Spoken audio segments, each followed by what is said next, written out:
Salut, bienvenue dans cette vidéo particulière puisqu'il va s'agir d'une catastrophe en tant qu'investisseur à propos de la location courte durée, donc ce qui est le plus rentable pour nous.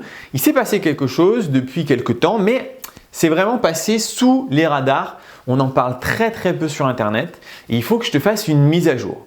Deuxième chose un petit peu particulière pour cette vidéo est une série de 3 vidéos que je vais mettre une partie sur YouTube et le reste, quand ça commence à parler un peu plus technique, on va continuer sur les formations puisque ces vidéos sont aussi mises à jour sur la formation IMO de A à Z, tout simplement parce que il faut te tenir au courant de l'actualité, donc c'est totalement gratuit, tu as accès. Il y aura cette partie sur YouTube, il y aura la deuxième vidéo qui sera aussi accessible sur YouTube et enfin la troisième vidéo qui sera vraiment très technique, on va la laisser dans la formation. Donc si tu regardes sur YouTube et que tu veux en savoir plus sur les vidéos, inscris-toi à la formation. Et si tu regardes et que tu regardes YouTube mais que tu es déjà dans la formation, il faudra que tu ailles voir la formation pour avoir accès aux nouvelles vidéos là-dessus. On va parler du statut LMNP. LMP, le statut un peu miracle de l'immobilier. En tout cas, miracle jusque-là. Il y a eu un très gros changement et encore une fois, on n'en a pas parlé et donc beaucoup de personnes vont se faire grave piéger. Donc c'est important qu'on en parle aujourd'hui. Avant tout, on va faire un petit retour en arrière pour bien comprendre de quoi il s'agit. Bon, déjà, LMNP, c'est loueur meublé non professionnel. Et ce statut est absolument génial puisqu'il te permet d'avoir les avantages d'une société, c'est-à-dire que tu vas pouvoir déduire tes charges, tu vas pouvoir pratiquer l'amortissement. Et l'amortissement, ça c'est vraiment typiquement que les sociétés qui peuvent faire ça normalement. Et le jour où tu vas revendre, donc tu as avantage société, le jour où tu vas revendre, on va dire « Ah mais non, mais tu n'es pas une société, tu es un particulier, donc on te donne les avantages du particulier, c'est-à-dire de ne pas devoir payer d'impôts par rapport aux amortissements. » Donc tu as vraiment c'est de la triche, mais c'est hyper cool et ça fait très longtemps que ça existe et tout le monde est là, waouh, c'est génial, on va tous là-dessus. Ce statut-là, il y avait 3 règles, ou plutôt, c'est pas comme ça qu'on va faire. On va faire pour passer de LMNP à LMP, il fallait répondre à 3 règles. Première règle, je te prends un autre stylo. Première règle, il fallait que tu gagnes plus que 23 000 € de loyer avec ton parc immobilier en meublé. Okay, tu avais le droit de faire du meublé et du foncier. Hein. Ça, c'est à part. Mais là, je te parle que de faire du meublé. Ensuite, il fallait que ces 23 000 € ou plus, ce soit plus que 50% de tous tes revenus confondus. Tous tes revenus, c'est-à-dire ton salaire et peut-être des petits compléments de revenus à gauche, à droite. Et il fallait en plus que tu t'inscrives au RCS, ça c'est le registre du commerce et des sociétés.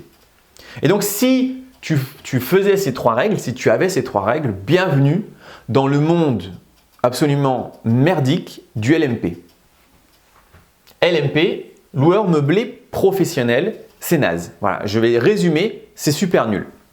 Je t'expliquerai, tiens, si tu veux, je t'explique maintenant pourquoi c'est nul et après on va faire un peu d'histoire rapidement avant de comprendre ce qui s'est passé maintenant, ce qui a changé. LMP, donc loueur meublé professionnel, là on se dit non, on fait une activité qui est carrément pro et donc on a toujours le droit à faire les amortissements, on a toujours le droit de faire ceci, cela. Par contre, le jour où on revend, on va devoir rendre tous les impôts économisés durant l'activité.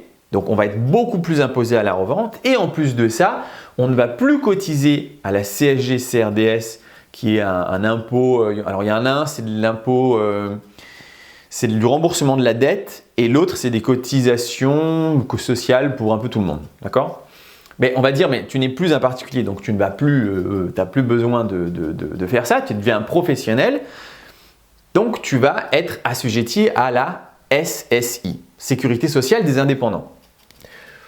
La différence, bon déjà, du coup, c'est pas ouf, tu vois, parce que ça veut dire le jour où tu revends ton appart en LMP, tu vas payer mais beaucoup plus d'impôts que si tu étais resté LMNP. Deuxième, alors on va te dire, oui, mais LMP c'est hyper cool parce que le jour où tu revends, mais il faut que tu gardes ton appart au moins 5 ans, le jour où tu revends, alors tu ne dois plus payer, tu ne dois pas payer d'impôt sur la plus-value réelle du prix d'achat de l'appart au prix de revente de l'appart.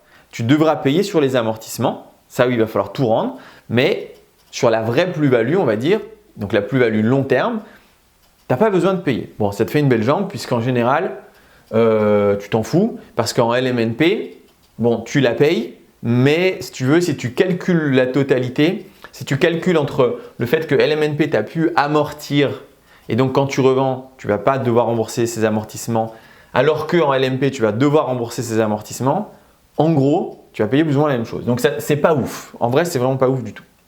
Par contre, ce qui est ouf, c'est que, est-ce que tu vois ici? Est-ce que tu vois? Ouais, je vais le déplacer un peu. C'est qu'en en LMNP, tu as 17,2% de cotisation sociale, d'accord, sur ton bénéfice. En SSI, c'est beaucoup plus violent puisque ça peut monter jusqu'à 45%. Oups, je ne suis plus là.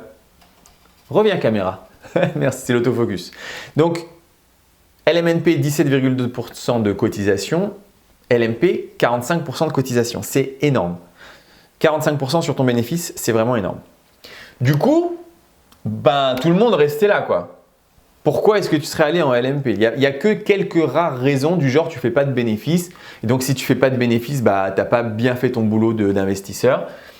Eh bien, tu voulais rester en LMNP et ne pas passer LMP. Donc, les gens malins, si tu veux, ils se disaient je ne vais pas aller en LMP puisque j'ai fait du bénéfice. Je fais du bénéfice, en bénéfice, je vais être beaucoup plus imposé en LMP qu'en LMNP, donc je reste en LMNP. Du coup, l'État a dit oh, mais quand même, c'est pas très juste. Donc là, on fait un peu d'histoire. En fait, si tu veux, c'est l'État, il cherche à récupérer de l'argent. Hein. Ah, mais en fait, on a réfléchi, c'est pas hyper juste pour les fonctionnaires. Parce que les pauvres fonctionnaires, ils ne peuvent pas s'inscrire au RCS. C'est pas possible en fait, puisque quand tu es fonctionnaire, tu n'as pas le droit d'être gérant d'une société. Et donc là, on leur demande d'être inscrit au RCS. Donc c'est pas cool. Donc vous savez quoi? Pour que ce soit juste, pour qu'on soit tous d'accord et pour que ce soit… on va enlever cette condition.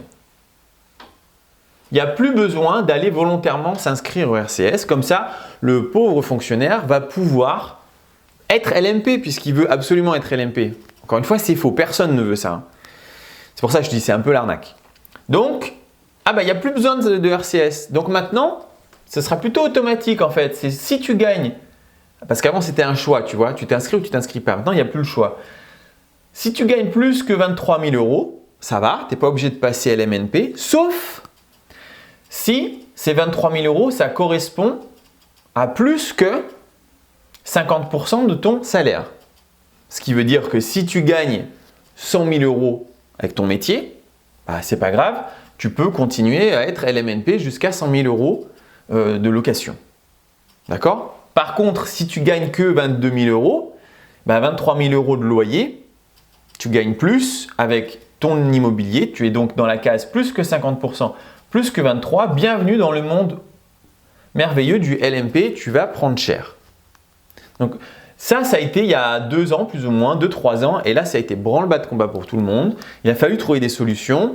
Et en fait, si tu veux, ils prennent pas ton bénéfice, ils prennent les loyers. 23 000 €, c'est hyper rapide. En réalité, tu as 2 Airbnb et ça y est, tu y passes. D'accord? C'est très, très rapide. Et donc, au lieu de payer ça, tu payes ça. Mais cette différence, c'est gigantesque. D'accord? Au lieu de payer 17%, tu payes 45%, jusqu'à 45%. C'est juste immense. Et donc, on ne veut pas devenir LMP, on veut rester LMNP. Et puis là, dernièrement, ils se sont dit, bon, ça fait chier parce qu'il y a quand même pas mal de gens, je suppose, qui gagnent bien leur vie. Et du coup, ils n'hésitent pas à faire du Airbnb, les salauds. Donc, on va changer encore un petit peu les règles. Et on va dire que les personnes qui font plus de 23 000 €, c'est ça la nouveauté, attention, les personnes qui font plus de 23 000 €, même si elles gagnent beaucoup plus avec leur salaire ou autre revenu, si tu fais du 23 000 € en location courte durée, il va falloir qu'on te prenne un peu d'argent. Et donc là, je vais te prendre l'ordi après, parce qu'en vrai, c'est compliqué. Je ne vais pas forcément tout retenir, donc je ne vais pas te dire de bêtises. Mais en tout cas, si tu es un particulier, on va te dire, tu fais de la location courte durée à plus de 23 000 €, ça on oublie. Bienvenue dans le monde merveilleux du LMP et tu passes en loueur meublé professionnel. Et là, c'est galère parce que, on va te prendre un exemple. Je vais te prendre un exemple pour que tu comprennes. Admettons que tu fasses, avec ton parc immobilier, 15 000 € de bénéfices. Mais attention, c'est du bénéfice comptable. C'est-à-dire qu'avec ces 15 000 € là, tu rembourses aussi ton crédit. Quand tu rembourses 1 000 € de crédit, et peut-être aller 12 000 € de crédit par an, bah, c'est du bénéfice. C'est pour toi en fait. Tu n'as pas accès à cet argent, mais c'est de l'augmentation de capital. Donc avant, quand tu étais à 15 000, et là je vais regretter ce que j'ai fait, mais plutôt 10 000 par simplicité de calcul, bah, on te disait mec, tu nous dois 17,2% de ça. Bon, ça fait chier, tu vois. C'est quand même 1720 balles. Ça fait chier. Mais bon, c'est le jeu, tu gagnes de l'argent, il faut payer. Je bouge un peu la caméra. Maintenant, si tu es LMP, c'est quand même beaucoup plus violent parce que tu vas passer jusqu'à 4 500 €. Quoi. Donc plus du double. Et autant, et ça arrivait à plusieurs investisseurs, bah, en fait, cette différence-là, c'était peut-être le cash flow que tu avais à la fin de l'année. Et donc, tu perds ton cash flow. C'est violent, 45% par rapport à 17, c'est très violent. Donc, bah, c'est la merde. Alors, je vais te lire, je vais prendre mon ordi et je vais te lire un peu les textes. Après, évidemment, dans la prochaine vidéo, il y a les solutions à ça. Parce que j'ai été confronté à ce problème depuis pas mal de temps. Je prends mon petit ordi. Et donc, il y a des solutions. Et s'il y a des solutions, bah, on ne va pas se gêner de les utiliser. C'est des solutions un peu techniques parfois, mais en fait, il y a 7 solutions. Je te ferai une vidéo sur ça. Donc, une petite seconde, je reprends mon ordi. Alors, je vais te donner quand même les articles de loi, comme ça tu comprends. Donc, ah oui, donc cette loi, première chose importante, ça n'est pas dans le BOFIP. Donc, le BOFIP, c'est quoi? Le BOFIP, c'est un petit peu le bouquin qui donne les règles du jeu. Le BOFIP te donne les règles du jeu, d'accord? Et en gros, c'est un pavé qui fait des centaines de pages. Ben, si tu ne veux pas payer une formation, ben, tu bookines le BOFIP. Et tu vas savoir beaucoup de choses. C'est très indigeste et ça fait 400 pages ou je ne sais pas combien. Donc, tu peux faire ça. C'est pour ça qu'il y a des formations en réalité. En fait, si tu veux, quand il y a une formation immobilière, quelle qu'elle soit, on a toutes la même. Alors déjà, tiens, je vais faire une petite parenthèse IMO formation. Vraiment, on a toutes la même. Moi, pour le coup, j'ai regardé celle de, je ne vais pas dire parce que c'est peut-être pas cool, mais d'un mec hyper connu dans l'immobilier, d'accord, qui n'a pas beaucoup de cheveux. Et en vrai, bah, c'est la même que la mienne, quoi. Il dit quasiment rien de plus. Sauf que la sienne est vendue 6 000 €. Okay, la mienne, on n'a pas dépassé les 300 €. Donc, il y a une grosse différence. Mais en fait, à quoi ça sert? Enfin, ces informations-là, lui, moi ou n'importe qui, on ne les a pas inventées. Tu vois, on n'a pas payé des mecs genre avocats d'affaires et tout. On a bouquiné ça, quoi. On a regardé les règles là-dedans. Voilà. Tu peux le faire. Ça te prend juste énormément de temps. Et puis, on a appris dans nos erreurs. Donc, on a lu ça, on a appris de nos erreurs. C'est pour ça qu'une formation, si tu veux, il n'y a pas de magie. C'est que des infos que tu peux avoir toi-même tout seul. Mais ce qui est magique, c'est que tu vas avoir accès aux informations en 20 heures au lieu de les avoir en littéralement 2 ans. Tu vois, c'est ça qui te donne la valeur. Donc, tout le monde regarde là et c'est pour ça que c'est passé un peu inaperçu. Mais là, en fait, il ne s'agit pas d'une règle qui est là-dedans. Il s'agit d'une règle qui est dans le LFSS 2001. Pardon, on n'est pas en 2001, 2021. Qu'est-ce que c'est? C'est la loi finance de la sécurité sociale. Hein, ok, je viens de regarder, je t'avoue. C'est pas le BOFIP. C'est la loi finance de la sécurité sociale 2021 et donc qui te dit bah, si tu es au-delà de 23 000 € en location courte durée uniquement, merci de me donner la SSI. Donc tu vas passer en loueur meublé professionnel.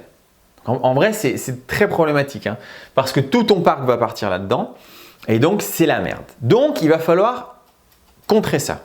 Je vais te donner dans la prochaine vidéo 7 solutions pour ne pas te faire avoir. Et il va falloir utiliser, c'est un mix ou une de ces solutions ou bien un mix de ces solutions pour te sortir ton épingle du jeu parce que si tu as fait ta stratégie comme énormément de personnes sur la location courte durée, et bien là maintenant, tu es dans le caca, mon gros. Tu es dans le caca. Alors il y a quand même un cas particulier qu'il va falloir distinguer entre celui qui paye 23 000 euros, alors attends, soyons clairs. Celui qui gagne 23 000 euros avec sa maison perso, là où il habite, son lieu de résidence, d'accord? Je vais écrire sa maison. Ou bien celui qui fait du locatif, c'est-à-dire c'est un bien dans lequel il n'habite pas. Là, il y a une différence. Donc, il va falloir quand même la prendre en compte. La différence, c'est que si tu fais de la location meublée courte durée dans ta maison à toi, tu arrives à voir là? Ouais, plus ou moins. À ce moment-là, tu ne passes pas loueur meublé professionnel. Tu passes terrain, tu restes loueur meublé non professionnel. Par contre, il va falloir que tu payes quand même la SSI. Donc, ça fait chier. Par contre, si tu fais du locatif, si tu as des appartements, que tu ne vis pas dedans, à ce moment-là, à partir du moment où tu fais plus que 23 000 euros de revenus, attention, c'est les loyers, hein, ce n'est pas le bénéfice. Hein. Tout ce que je te dis, c'est les loyers, 23 000 euros de loyer, eh bien, tu vas devoir passer LMP. Donc, c'est compliqué. On va trouver maintenant des solutions. Il y a plusieurs solutions, heureusement, sinon je ne t'en parlerai pas. Il y a 7 solutions pour se sortir son épingle du jeu. On va faire 2 vidéos. Une première vidéo pas trop technique et ensuite avec quelques premières solutions et ensuite une vidéo beaucoup plus technique avec des solutions, mais plus c'est technique et plus c'est cool. Hein. Je te le dis tout de suite. Ok, on regarde, on enchaîne.